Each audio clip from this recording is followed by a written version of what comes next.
हे सोनं आणि चांदी वाढण्यामागची काय कारणं आहेत? तर सोनं का वाढलं त्याचे कारण हे आहेत. डॉलरायझेशन एक कन्सेप्ट आहे की ज्याच्यामध्ये आज अमेरिकन डॉलरवर जास्त कंट्रीजला किंवा जास्त सेंट्रल बँकांना डिपेंड राहायचं नाही, किंवा त्यामध्ये तुम्हाला रिझर्व जे ठेवतात फॉरेक्स रिझर्व तो डॉलरमध्ये ठेवायचा नाही भरपूर कंट्रीजला.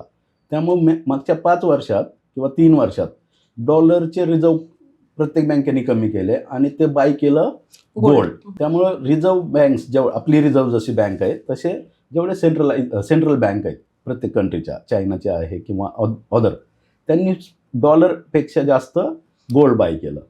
त्यामुळे गोल्डच्या प्राईस जास्त वाढल्या.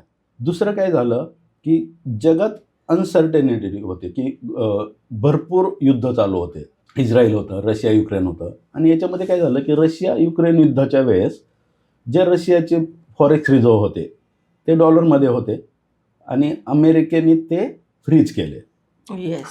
त्यामुळे सगळ्या जगाला भीती वाटली की आपण जर अमेरिकन डॉलर रिझर्व म्हणून ठेवले आणि उद्या अमेरिकेच्या विरुद्ध आपण काय करायला गेलो तर अमेरिका आपले डॉलर किंवा रिझर्व फ्रीज करू शकते. बरोबर.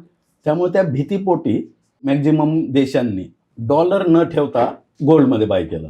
त्यामुळे गोल्डचे भाव वाढले, आणि गोल्ड वाढलं म्हणजे गोल्डचं बाय प्रोडक्ट आहे सिल्वर.